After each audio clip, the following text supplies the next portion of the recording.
before that, involved in kids ministry since I was 12 years old, really. So, like, one of those grade sixes that you sort of, hey, do you want to volunteer next year? And I was one of them. So, been involved for years.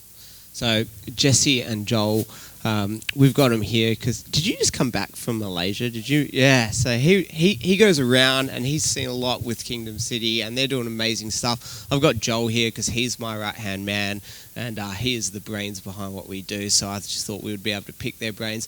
I think Andy's coming in a bit later. But what we want to do is talk through branding and define it, what we're talking about, because branding is this huge spectrum, and honestly in 30 minutes we're not going to be able to get through everything. But then I want to leave some time at the end because it's a really big spectrum from culture all the way through to merchandise and things like that. And we'll do a few questions so that you guys can ask, because we may not cover the area that you're thinking at all, but you can ask a question about what we're talking about or anything. Is that cool? So I want to be able to leave some time for that. The branding that we're going to try and cover today is we'll touch on merch and things like that, and we really want you to walk out here feeling like if your budget is 0, you could still do this. Not, hey, we should have a whole range of clothes and hats and then sync your churches, because if you do that, your pastors aren't going to trust you again with budget stuff, right? And so we really don't want to go down that path. But what we do want to talk about is how branding can really help you with culture, can help build the team, can help build the children, can create an environment where people really have identity and ownership, and we're going to try and talk through that a little bit. Is that cool? Awesome. So I might actually start with Joel. What do you do at Bridge Church around the idea of branding for culture and identity? Sure. So, I mean, my background's in marketing as well. So I've always come from that perspective. Humble brag, he has an MBA, and just as he finished his MBA, I said, hey, would you come work with us? So he invested all this time and study into an MBA, and then I was like, I'm taking that, come. And he did, so he's the man. You'll pay soon. So that's been my background, my perspective, and so the way I think about branding is very much about, like, how does a company or a product make you feel? It's beyond a logo. It's not just the visual appearance. It is, think about Coke. What comes to mind when you think about Coke? It's summer and fun and beach and all these things, as well as maybe sugary drink, rotten teeth. And so the brand managers at Coke are always trying to put these positive, fun messages in your mind, and what comes to mind when you think of Coke. So what I try and do with kids is really, like, shape that in terms of when you think about Bridge Kids. That's what we're called at Bridge Church. When you think about Bridge Kids, what comes to mind? We want to be an inclusive place. We want to partner with parents. Our number one goal every single weekend across all the rooms is discipleship. So it's those types of things which, when it comes to, creating visual things, it's like, does it reinforce that or does it detract from that? Yeah. And so that's always a criteria. Yeah, awesome. And Jesse, what do you guys do at Kingdom City around building culture through branding? Yeah, I feel like everything you do is going to communicate a message. So whether you might go, oh, look, we don't need branding. You have a branding. Whether you realize it or not, everyone has a brand. Everyone has a message you're communicating. Yeah. And so I think it's just about exactly that. It's being intentional about what it is you want to communicate. And so we went through a journey in the last 12 months of like as I was saying, I went to Malaysia. And so we've got campuses in different places. And I'd been in Perth where we had kind of one set of branding. It was a bit inconsistent. And then I went to our Malaysian campuses where we had a few different campuses there. And what I found out was not only was the branding completely different in Malaysia, it was completely different across Malaysia. So in 2 cities, we had 3 different brands. Yeah. And it was inconsistent. We were communicating different things. Some campuses were amazing and flashy and well done. Some were old and dated. And so it was communicating this inconsistent message about who we are and how we approach our kids. And, everything we want is that we're one church in many locations, but we weren't communicating that at all. And so we had to think, what is it that we want to communicate? Who are we trying to be? Who do we believe that we want our kids to be? And then we, from there, designed what we want it to look like and how do we communicate that. And yeah, awesome. So Andy, we're talking about culture across campuses. And you may not have campuses and the message is still the same. I loved what Jesse said. We often talk about intentional and unintentional language. So if you guys have culture that you want the parents to know, where is that communicated? Like, do you have any posters up that say inclusive, Bible first? These are our ones. Inclusive, Bible first, safe. Because honestly, before they care what you're teaching, they want to know that their kid's going to be alive when they come back. So we literally have a sign that says Bible first, safe, like inclusive. And we put them in order, not of, hey, these are our priorities, but even just when we're putting them on the poster, we put them so that parents can see the stuff clearly that's going to matter to them first, not to me first. Because there's said and unsaid, intentional, unintentional language. So what do you do at Calvary? You guys have a lot of messaging and stuff. So. Yeah, we do. I took on the oversight of children's ministry a number of years ago, and my first job was to come in and work. At that stage, we were at 4, I think, perhaps 5 campuses. We've now got 8 campuses. And when I came in, the curriculum they ran was different. The communication, it was different. It wasn't centrally led. The shirts were the ugliest things you've ever seen. And Michelle's here. They were not good. They were like a button-up, I think, even. No, it was a polo, but like 4 different checkered colour and horrible. So I wouldn't wear it. And so I wanted to change it. So the first thing we did was go through branding. Do you know what branding did? Branding instantly attracted a team that wanted to be part of Calvary Kids. And when you're thinking this through, so the first thing I had to do was go through. It's like a lightsaber. First thing I had to do was go through all of our branding and change that and have a look at what I wanted to rebrand. I was stuck with an ugly logo, so I didn't actually change the logo at first. It was, we couldn't just go bang and rechange. I made a couple of steps. We changed the shirt, but we still used the old ugly logo, but we just faded out all the colours and just had it as white and blue. And then the next step was to bring wholesale change through our marketing and through our plan of what we wanted to do. This is why I did that. I didn't want to have to change it again. So where you're at the moment, don't just think you can do it all in one hit in the next month, because this takes time. We actually had to set a whole style guide and branding and logos, and I've actually got some stuff that I'll show you later where they set up a new logo and it went through multiple stages. And what they did was they sent it to me and I was like, I like this, but I sort of like that. Okay, so then it came back again. I like this. I said, okay.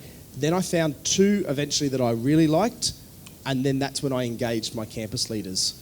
I'm not getting multiple people and opinions involved in all of this. So I got experts to do their job, and then I gave voice from the team in order to speak into what we're doing, and we all landed on the one that we currently have, and then we're able to rebrand the entire space. So you can't do it all in the next week after you go back from conference. Yeah. You need to map out a plan moving forward. Yeah, absolutely. Yeah. And you shouldn't. I just wanted to add to that. So for our journey, we started 12 months ago with our rebrand, and we're still going. Yeah. So it took us probably 6 months to nail the logo, names, general kind of, what does your marketing look like? But even now we're still working on going, okay, how are we going to express that in our facilities and our venues? And so it's a journey that'll always be going. You never stop. We're still looking at merch and all those kind of things. So it's a long process and it takes time. I think we took 18 months to roll out ours. And I think one of the real important things is, one, you've got to be patient, but you've got to know your audience. Like, why is this important? Because you're communicating to the church. And so I don't have kids, but you might have neighbours that have kids, and for those that are in young adults, they have nothing to do with kids ministry. They're not even thinking about kids. They're trying to get through uni. But do they know about your kids ministry? Is your brand strong enough that the church is actually proud of it? Does your brand point people to the church? The sole reason we're called Bridge Kids, you would be Calvary. We're Calvary Kids. Yeah. And here you go, this is pretty profound. Would you be Kingdom City Kids? Yeah. We're ACC Kids for the department that runs this. It used to be Kids Are Us, and the logo was horrible. And here's a little fun fact. When they named it Kids Are Us, Toys R Us had a clothing brand called Kids Are Us that sued, and they fought a lawsuit to get the name Kids Are Us. I look back and go, let it go. It was dumb in the first place. But I regret the tattoo I got. The truth was, Kids Are Us, when I took over the leadership in 2012, it's Kids Are Us. What's that? Oh, it's the National Kids Department for the ACC. What's this ACC? It's the Australian Christian Churches. Used to be the AOG. Oh my gosh, that was a long paragraph just to get you who we were. So I said, what are we? We're ACC Kids. I'm not coming up with a cool name. What are you? Calvary Kids. Yeah. So don't try and get so creative in your initial branding of what you're putting out there that people... Whose church kids ministry is just the name of a church, Kids? Brilliant. Great. And no Zs, right? We all agree to no Zs? Good. Okay. Can we all put our hands in, make a pact that there'll be no Zs in the You must spread the kids. word on that. There are no Zs. Name Unless your change. church is Zion Kids or something, that's fine. Then you can have S Z at at the front. Yeah, Z at the front, Right, S good, at the end. clarity. Yeah, very, very good. You need to know who your audience is, and you actually need to be targeting them. What we used to have was Kids Alive was our kids' name, and then people thought that was like a kids' club that was attached to the church. And so the church talked nothing about it because from stage it wasn't about the church, it was about Kids Alive. Then we had these awesome bright orange T-shirts that nobody loved, and on them said decal. And so I was on staff for 9 months before I figured out what decal meant. And I thought everyone else knew and I didn't, so I didn't want to ask and be the silly guy. Decal standed for Dedicated, Kids Alive, Leader. Right? And that was on the front of all of their shirts. So then when you'd come to kids, the parents they were like, oh, like, how's the decal program going? And all of the messaging was so confused because we didn't know who the audience was. It wasn't, you know what I mean? Like literally I came in and I took away decal and just put Kids Alive on it, which made sense. It worked for people, do you know what I mean? You could put leader on the back or whatever. You need to know your audience or else you're going to miss it every single time. We took away the orange and now it's green. And you know what? Blue's my favourite colour. But I asked the team what colour they would like to wear. And that's something that's really important because if you want the team to grow, you've got to give them some input into it. And so we put out a few colours, and once we'd done all of the hard work of branding, right, we gave them a decision and they got to own that. We didn't let them pick the 17 different fonts or whatever like that. One other thing that's really important is when it comes to branding, do everything you can to not tie yourself to one colour. I'm pretty passionate about this because I stole it from Telstra. If you actually see the Telstra logos, it used to be the orange and the blue, and now it doesn't matter. You get a bill, it might be pink. You see a sign, it might be green. It doesn't matter about the colour. And the reason that is because if kids, we used to be orange and black, looked like prison. But if the kids don't like the colour, they feel uneasy about it, right? But if you could have lots of different colours or a spectrum of colours, they may find something they can identify with. Because if people can't see themselves in your brand, they won't be part of your brand. Whether that's parents, kids, the church. So just be thinking that through when you're trying to tie yourself to a colour. See ways in which you can do that. Okay, so the what. We've talked a little bit about the what. When it comes to the brands in our churches, Joel, what are some of the things that we've done well and some of the things that we've not done well? I'm going to steal this from you, in branding. You took the classic example of Kids Alive. Yeah. One of the things that we've done well, I would say that the thing that Ezra really worked hard on during that rebranding process is working with the other pastors of the church.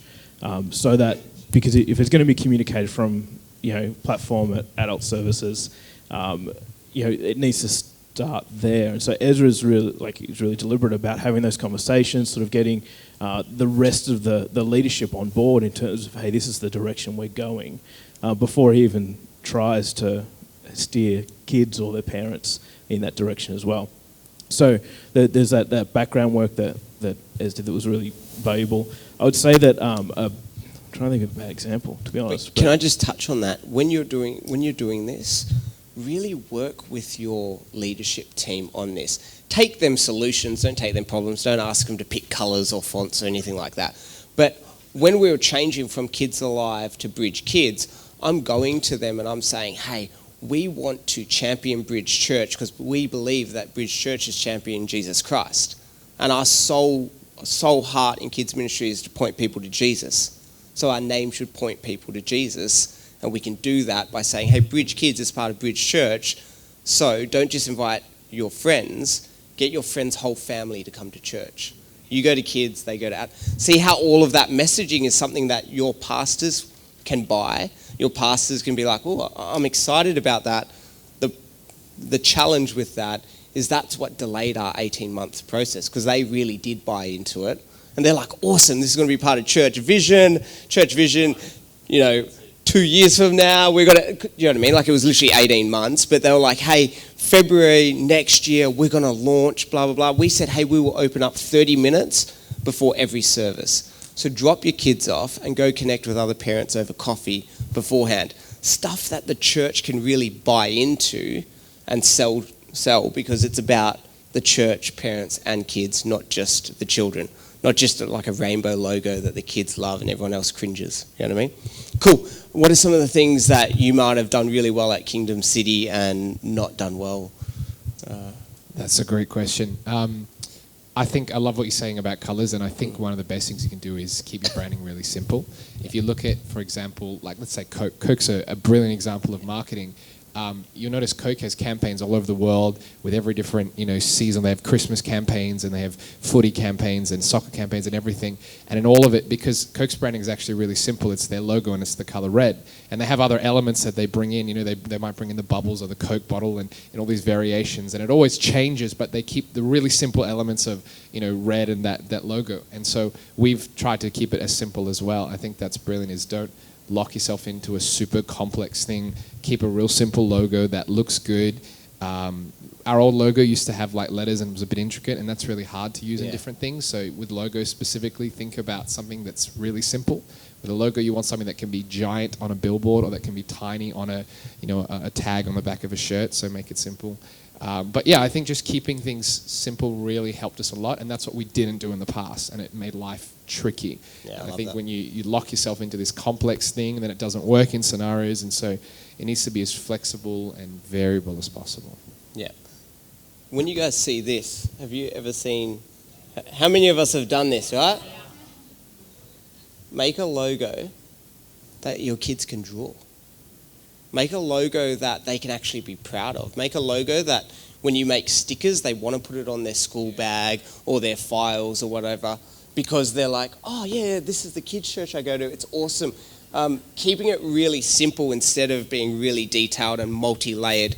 The reason we had orange shirts, Joel found out today for the first time why we were orange, and I explained it to him because it took me years to figure it out.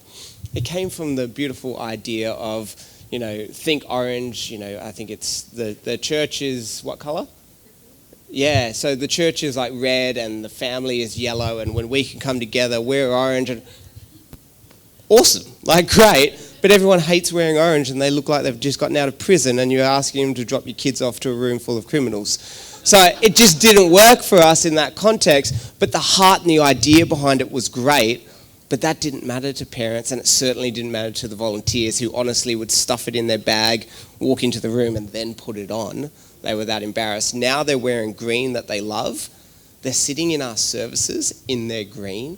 So I can walk into any campus and see my volunteers in the adult service, which is really awesome because it means when you become part of the kids team, you don't lose your life and disappear. You're seen throughout. And so even when I'm not serving, I will often wear my green shirt and sit on the front row because I need the church and the parents to know that the pastor is serving out of overflow as well. That's really important. All of these things link to branding. Can I just add a massive fail on our part on that? When I started in kids ministry, we had it was a bit of the old school trend. We had the paint splashes on the shirt, and the shirt just said, "We love kids." I hated that shirt with everything within me because I would wear this as like a 17, 18-year-old, and I'd be, serving kids is fine, but then we'd go out for lunch afterwards. You just look like a pedophile. Yeah. And it had no context. No one knows what it is. You just look like a creep on. So, one of my biggest things when we redesigned our shirts was I want this to be something I want to wear, not something that I wear because I have to. And, you know, like... Are you guys kids impactors? Yes, so that's a branding we have as well with our team, Kids Impactors. I've been to their church once and I remember it. Like, it has to be that simple because I was like, oh, that has so many layers to what you're telling me, but it's really simple for me to understand, and I still remember it. So that's where it's got to be at. You don't have to write leader on... Parents figure if you're wearing a green shirt in a room at Bridge Kids, you're the leader. Like, they know that, and you're just saving money as well, right? More logos. We just have one simple logo on the front. It's black and white on a green shirt. Our shirts cost $10, $9, and we gift it to you.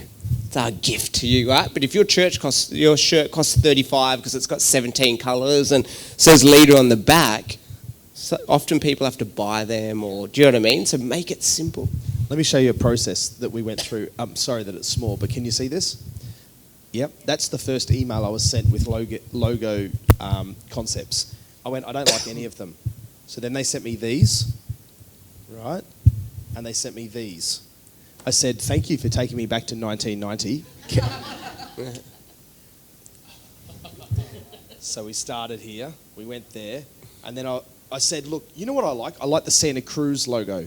So they sent me this. I said, now you've written Calvary Kids in the Santa Cruz logo, like with the colours. Okay, can we go back to number one? Can we go back to this? Can we land at something? And then that's where we landed, right?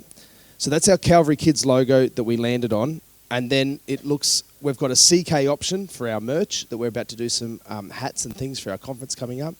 So that's where we landed. Now, have a look at this. These colour ones, it's exactly the same logo. We have black and white. We have white and black. We do the reverse. You don't have to complicate this, but it's the same and it's consistent. Then we have our age group rooms. So we have our Boost, which is an age, our Explorers, our Adventurers, our Discoverers. And we have those different rooms.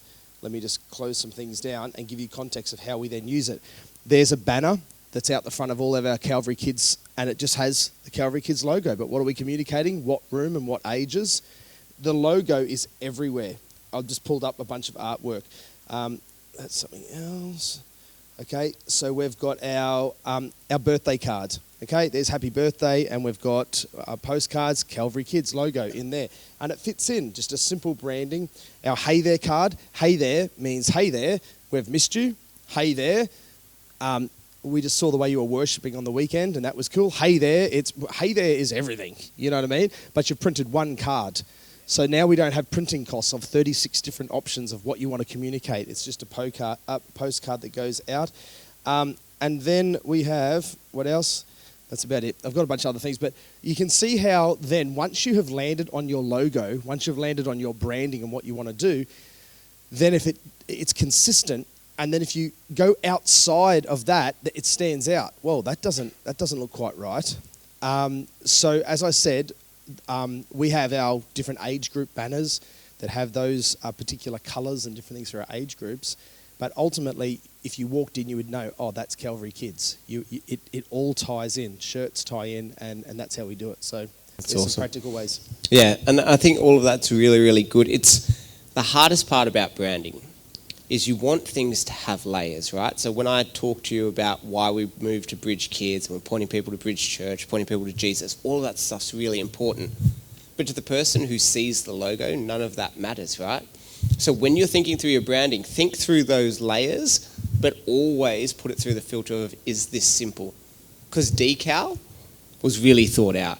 It was beautiful, it had all the right heart, but the execution was so poor that I'm not even kidding you. I was on staff for 9 months and I didn't know what it meant. And then to this day, people still ask me, oh, what's going on with that decal program? And they're on staff. I'm like, we can't kill it. And we've tried. We made it a swear word and everything. Like, we can't. But just think through all of the depth that you want to go through, but your logo and your branding has to be really, really simple. And it has to tie and build into culture. Is that cool? I want to go on to how, and maybe we'll start with Joel down that end. When you went, for each of us, when you went through this process, we talked about 12 months and you're still going. We did 18 months. Yours would have been quite a few months as well. where did you start? How did you come about? What are some of the do's and don'ts of trying to think through branding? We talked about, obviously, don't put it to all of the kids. What do you like? That could be chaotic, but... Sure. So I think Andy's real fleshed this out already, but it's a process. The first design that comes up, it shouldn't be your last. Really commit to fleshing it out, trying different iterations, and get multiple people involved. Not everyone, but get different people involved to come up with some, just to think creatively. We've got people in the church that aren't on the kids team, but they're just really creative, and so we might just sort of pay them a small amount, or even just ask them for some time for them to just sort of brainstorm and come up with some concepts. And so it really is just about trying to cast the net really wide and go, okay, how, throw all options out there and then just refine from there and come back to it. I think it's really important to also get your volunteers on board. Obviously, I think we spent probably 6 months. So once it was sort of nailed down, it was probably still at least 6 months or even a year. A year probably. Yeah, where it was really just about taking the volunteers on the journey, because when it goes public, if you don't get it right, it can just sink. And so making sure the volunteers know why, not just what the change is, but why the change. It helps them to own it, helps them to communicate it. You're not going to get around to speak to all the parents in your church necessarily, but using your volunteers and make sure they understand so they can communicate why there's a change. And also, I guess, we've still got people saying decals. We've still got people calling us Kids Alive, and we're okay with that. That'll take, we're 2 years in already, probably. right? We're 2 years. 2 years with Bridge Kids, but they grew up in decal. They grew up in Kids Alive, so that's fine. It's not the end of the world. Yeah, that's really good. There's layers to your audience. So what Joel was saying is we spent a year with our team because we've all been on the end of a massive change, maybe in an organisation or your church, and you found out 1 week before it happened, and you're like, how can I process this? It's something like 80% of people are totally fine with change if it's communicated well.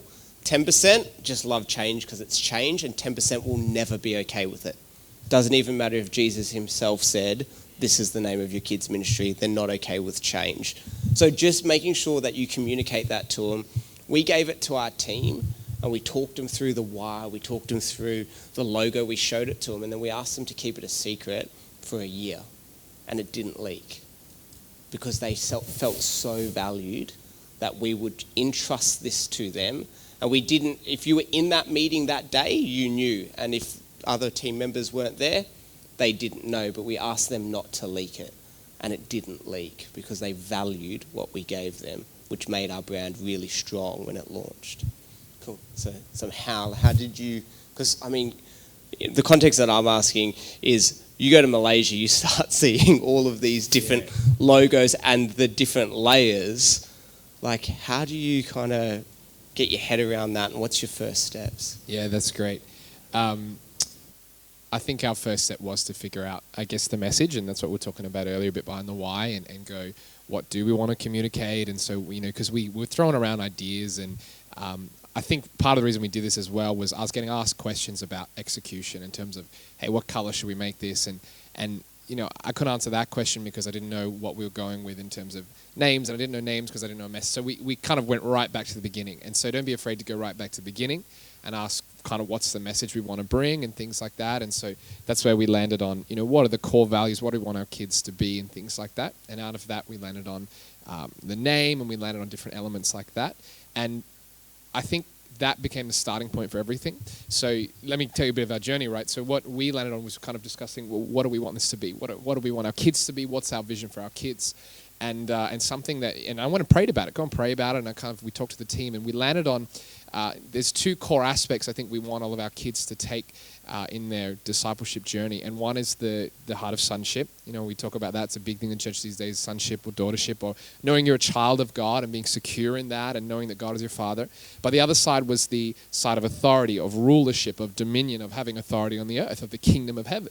And those are two very key aspects of our church and two very key aspects of, I believe, the kingdom of God that we want our kids to have. And so we're kind of going and, how do we communicate this? And the one that kept coming back to me was this whole idea of royalty, because that is royalty. Royalty, you're both, it's a position that is given to you by your sonship or your daughtership, but it's also a position of authority, of rulership. So we came back to all these ideas, and so royalty became the key for us. And so what we went and did was we actually used it in our names. So we've named all of our different age groups with royalty. So if you come to Kingdom City, we've got Kingdom City Kids. I think that's just a great idea in general, like Ezra was saying. Otherwise it's confusing, but within our age groups, we've got baby royalty, young royalty, and fearless royalty. Now, for two of them, they make total sense. Babies is babies, young is young. Fearless royalty probably has a little bit more, layered to it, but people generally get it when they see the three together. And then out of that, everything else came. We thought royalty, okay, so what should our logo be? Within logo, we landed on a crown that came from that. And okay, what kind of colors do we want to use? And we thought, well, purple's a royal color, so we've used purple a lot, and then other colors came out of it. And so everything kind of built from this starting seed of what is it we want to communicate. And I think that made life a lot easier. The other thing I would say on a real practical point of view is get someone, if not professional, with that level of skill involved. Look, if you're lucky, you're a church that's got a designer employed and things like that, get them involved. They know way more than you do. They're, unless you're a design background, I'm not clueless when it comes to design elements, but they know way more than I do, and they had a lot of good advice, a lot of great ideas, a lot of great perspective. And if you don't have that person on staff at your church, or you're a smaller church, like Joe was saying, go find the creatives in your church that, they love this kind of stuff. They're creative people. They love dreaming and coming up with ideas and things like that. And I think the opportunity for them to give some input to their church, they love it. Get them involved, learn from them, and don't produce something that you're going to hate 2 years down the track. That's really good. I think a big thought here is I love that you've worked it all the way through, even to then you get colours.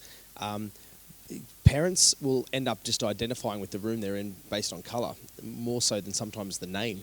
And, they're going to the green room, the blue room. It gets a bit that way. Be careful on your colour selection as well. And I know graphic designers think this through this way, but the psychology of colour matters.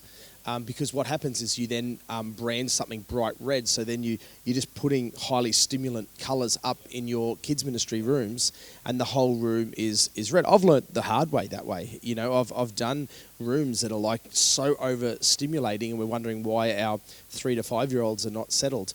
I think one of the big areas as well when it comes to this to unpack is, and maybe you are going to go here next, but the social media aspect is where things start to, for us, it started to be where it started to miss.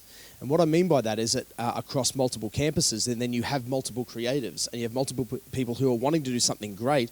We ended up shutting down every Calvary Kids Instagram per campus.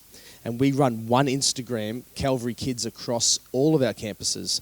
But that's not managed well at the moment. And I will be the first to say that. We're not putting enough content out. We haven't managed it. We're not getting enough content from our campuses to a central person to be able to keep that social media clean.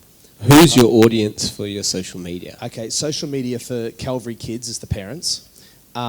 Kids don't have Instagram. They shouldn't until 13 legally, right. So they're not your audience. Right. So absolutely, we're targeting towards the parents.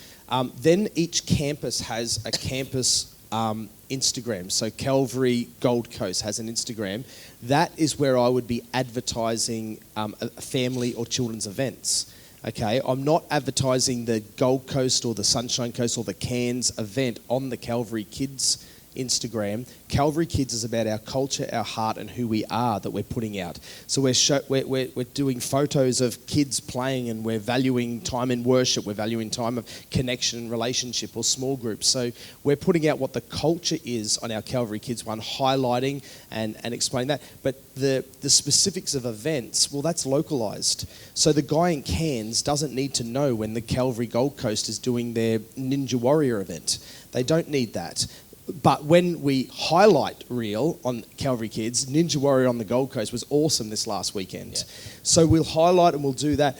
So what you do is you need to narrow down your scope on who is utilising the content that we create to help you keep it driven. So we shut that down, and that's helped, because what happens is creatives like to tweak and tinkle, and they keep changing. You have to be fixed on your logo, and once you get there, be okay with it. I see some churches and they keep Keep twisting, twisting and turning, and so don't find launch that it land. until you know you're going to stick with it for at least the next 5 years. Yes. At least. Yeah. If you can't commit to this for the next 5 years, well, then you're not settled on it. Make sure, if you're part of a church that Instagram and all of that isn't relevant to you, I just would encourage you in this. You might have one church, one campus, whatever. Look into it, but don't start until you're confident that you can keep it going. Yes. Because there's nothing worse than an outdated website or an outdated Instagram. Because if you can't care for Instagram, you can't care for my kid. See how the messaging is important? If you're on there and you're putting things that you just think is hilarious, well, then you're missing your audience, because that's your opportunity to show parents what you do. It's your opportunity to show potential volunteers, people that want to be part of your kids' ministry, inside it without them having to be there. We all go to cafes, we look at the menu, and then what do? Jump on Instagram and we try to find a photo of it so that we can... My wife does this all the time. She won't order from the menu until she's had a look at their Instagram to see what's good. So just be thinking that through. I've shown people your green shirts. Yeah. A church recently was like, hey, we want to rebrand. Yeah. And they go, and I said, what colour? And they, are you looking at? And they go, we're not sure. And I said, okay, here's a green shirt that's us. Calvary uses blue. Yeah. I showed Hillside, and I basically point them towards Instagrams that they could have a look at some branding, which helped shape what they wanted to do. We've got a green shirt with a white logo. Yep. It's the exact same cost as having a black logo or whatever. Yep. The whiteness just makes it lighter so that it doesn't feel as heavy a shirt. Totally. Little things like that actually matter. What we're going to do is what next and then questions. So what next is, I'm in here, I'm thinking this through, I'm like, man, we've got a Z in our name. We're locked into these one colour and it's everywhere in our room and it's causing kids anxiety. Like everything you're saying is resonating with me. What's my next step? What would you say? Sure. So assuming that you've got a clear understanding about what your branding is, even though, like, as in it's clearly defined about who your kids' ministry is and the feelings, etc. So assuming that you know that, start with some quick wins. So, as he said, like maybe change the colour of the shirt, not necessarily the logo. So just attend a quick win, get some buy-in from other pastors, other parents, from the kids, from the volunteers, and that'll build some momentum for more change. Yeah, awesome. I think quick wins is a great idea, and I think you can do things simply as well.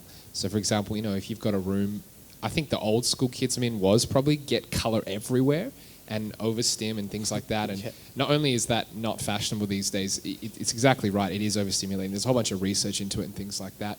I think you're better off bringing simple elements consistently than crazy elements inconsistently. So if you've got a room that's bright green, for example, so this is what we did in Perth a while back. We had a room that was, it was your old school decals on the wall and painted bright, and it was just tacky and dated. So we just painted the whole thing a really basic colour. It was kind of a neutral colour, like a light white, that kind of thing. All the furniture we put in was really simple. It was white stuff, it was wood stuff. But then the colour we've gone with at age group was green. So generally the room was totally neutral, but then we introduced the colour as elements, not as the room. So it's not a green room. It's not like every furniture item is green with green wall. It's a neutral room. I can take the green elements out and it's bland and boring. But then we added the elements in, and so then we put a plant here and this on the wall, and so we're still working it out. But you bring in those elements, and I think it's thinking that consistently across the board. And so think of where can I introduce an element. So on the shirt I can introduce an element, and with this sticker we can do it, or with these slides we can do it, or with this on our Instagram. It's simple elements that you can introduce across the board. That's where simplicity helps you. If your brand is associated with a simple thing, it's easy to bring out. If it's associated with something complex, it's hard to figure out how to do it in lots of different places. Yeah, and expensive. Expensive to keep. Really expensive. Like, pick colours that when you walk into the shop, they're just there, not this like beautiful teal twinge Tiffany green that you can't source anywhere. Yeah, it's really hard to carry. That's it's brilliant. I agree. Pull everything back, make it neutral, and then make the hero out of what we're doing.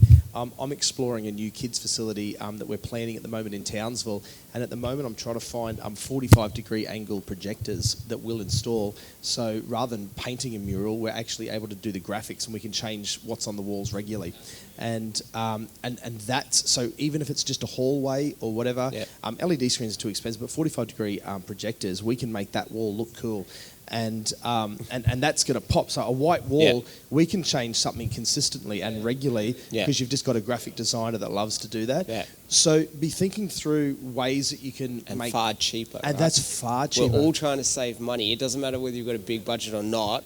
We're all trying to do it cheaply. Ezra said to me just the other day, the banners that we've hung out here, he goes, they cost a few $100 each, and no one really notices them. You guys couldn't even tell me how many banners we How many banners are hanging? 2 of what and how many of the other? See, there's 3. The end, right? One person gets it right out of a room. So what we're going to do is buy, we're talking same thing, projectors, and over the next 3 years, we've paid for it, we just change the artwork. And so it's getting into this space of how you can be, and I think they even said it next door, pay for something a bit more up front, but you can get a lot more use out of it, which I think is really cool. With those rooms... We're going to chuck to questions in a minute, so no worries. last thought. I think with the rooms as well, I do multi-site, so I go into 4 of our 8 campuses and bump into schools. So I walk into that and it's just, there's mess everywhere.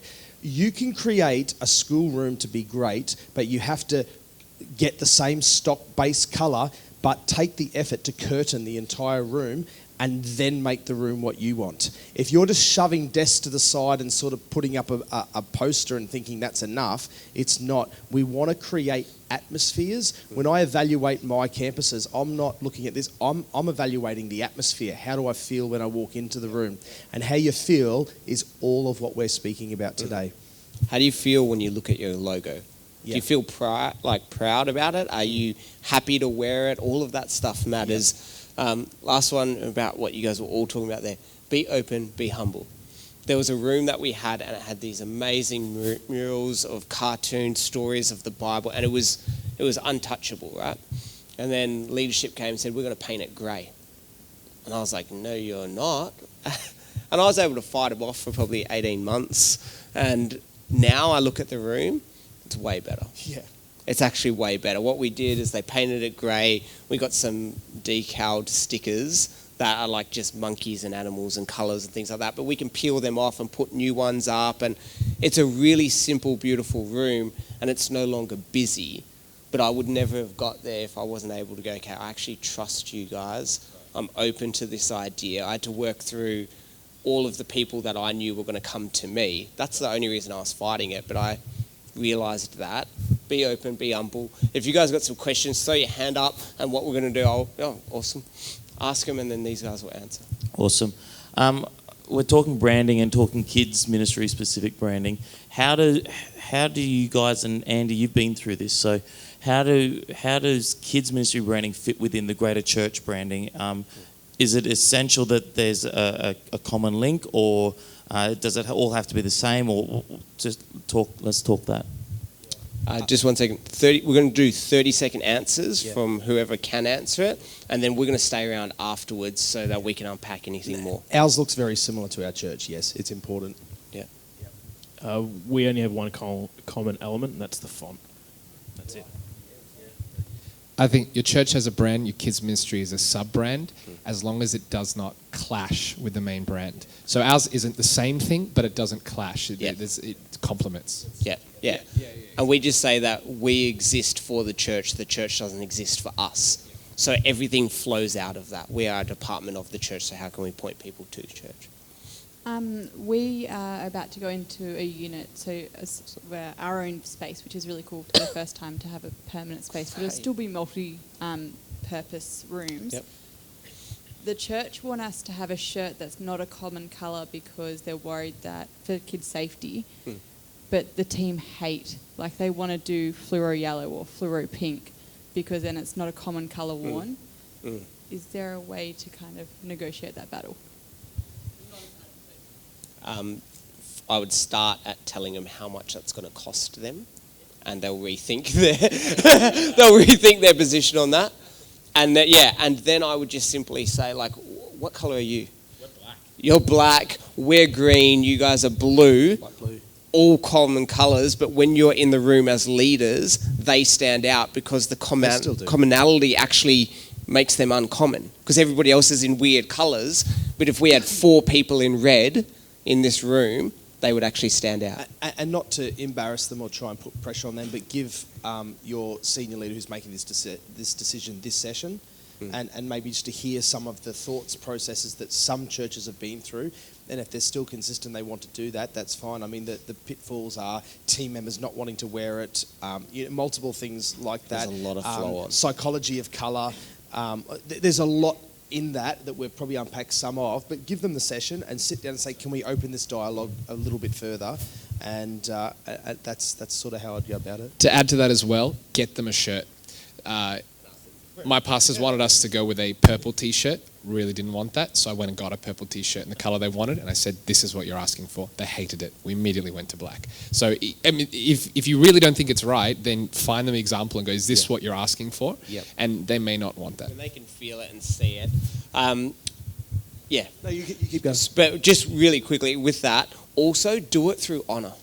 So whoever is the decision maker, what I would do is I would go through their PA or whoever it is, I would book in a 15-minute meeting and I would make sure that I'm rehearsed for 15 minutes. I would see if they want a coffee when I come in, and then I'd sit down and go, hey, this is why I'm passionate about it, boom, boom, boom. And I would keep my emotion in check, so it's not a passion plea, but it's a really rational plea. And I've been successful with, I think, everything that I've taken into the office based on that, because people aren't prepped, they're just passionate. Yeah, cool. Just taking into account after creating, your identity, you're wanting to build up that atmosphere within, within the kids' church room or the facilities that you're using. Would decorations or painting or the logo usage would less be more, or since it's in the kids' atmosphere, would you like to make it as extravagant as possible so the kids can relate to it, or would it be better to have less, just so it's a bit more comfortable for the kids, so it doesn't just bombard them straight up? Yeah, I think you've got it. You don't want to bombard kids. I think less is more, and I think if the whole room is orange, no one notices the orange. You realize it overwhelms you, and then you spend the whole time tuning it out. Whereas if you've got a good neutral room, and then you've added elements in, they really shine, and it actually highlights it. When you see it, you don't get overwhelmed by it. Yeah, a good measure is if you have any kids along the spectrum in your church, if they can't cope in your room, there's a very good chance it's to do with all of that kind of stuff. Sure. If it's, but yeah, got room for 2 more questions and then we'll see you out. So the church has an overall colour, it's being projected, and for some reason you feel like kids has to take that on board, but youth doesn't. So with that colour, if it's also hyperactive, we use yellow for the example, how do you go with that and say, you know what, yeah, we're on board, or how do we bring in a new colour to be like, this is going to be more effective? You can make that colour an element. I think what Jesse was sort of saying before is it doesn't have to be the main thing. It's not like everything needs to be yellow. But if there's just an element, a tie to the master brand, then you can, I don't want to say tick the box, but you can appear like you're really aligning with it, and you're the one and the same, but you do have your own identity. I'd use the whites, the blacks with the contrasting yellow. Yeah. Use the light bulb Just that's make yellow. the logo but the yellow. make the logo that, but peel it back to the white and the black, the base colour that can make that shine out to tie back in. Because I do know it's quite predominant, and the former ones, I know of Isaiah's Church. Yep. Yeah, I would, the predominant colour can be overwhelming in that space. So yeah, totally. Plus it can say so much more if it's the highlight. So a black shirt with a yellow logo speaks way louder to me than a yellow shirt with a black logo. So with visual branding, a big part of it is creating a presence for the kids' church. But in multi-purpose rooms, what are some ways that you can go about intentionally making a presence for the kids' church? It's a great question. You will have a great answer. Okay, story of my life right now, and the honest answer is we're still figuring it out. So we have a lot of bump in, bump out campuses, multi-purpose rooms. Even our built facilities, we all have to keep multi-purpose because we're tight for space. I think there's a lot of solutions coming out where you can think, what can we use that's great, but either temporary or adaptable. So ideas like the projectors are fantastic if you've got the infrastructure to do that. But even in venues that you don't, think, what can we set up quickly? So there's lots of marketing stuff out there these days that can be set up, pop-up booths, temporary displays, expo displays, even on a cheaper level. So I'm looking at core flute, like that plasticky cardboard stuff, right? So that stuff's, it's pretty cheap. You get that printed. So I'm looking to get our logos done on, big 2 meter by 2 meter displays that will either Velcro to the walls or will hang up. You can just string it up, whatever. But it's 30 seconds to put it up on a hook, 30 seconds to take it down. And, it flat packs. You can slide it away in your storeroom, so it's not some bulky thing, but you can put it up as well. So elements like that you can really quickly put up and take away that store well. There is stuff out there that we can think. I think also utilising, I'm sure in many of our spaces we have projectors, whether it be one or at least TV screens that we're using. So peeling it back to being a little bit plain in these multi-use rooms, but when they walk in, your logo is on the big screen, and then your countdown clock to the service, which branded again is there, and then your praise word. So you drive it through the media because you've got a great 16-year-old who loves graphic arts that gives his safe parameters around the design that you've given him. Use these logos, stay within these parameters, but you can be driving a lot of your media through that. But having the room with the standout, for instance, green or blue rug. Circle rugs from Kmart because that is a base colour, not pink.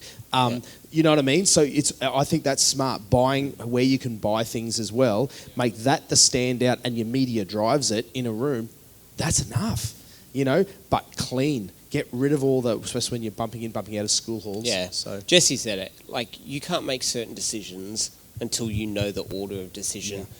Printing those banners is awesome, but it's not a great decision if you can't store those banners, because if you trash them in the first week, it's done. So make sure you outwork it through your order of decision, and know less is more for kids. They are so imaginative.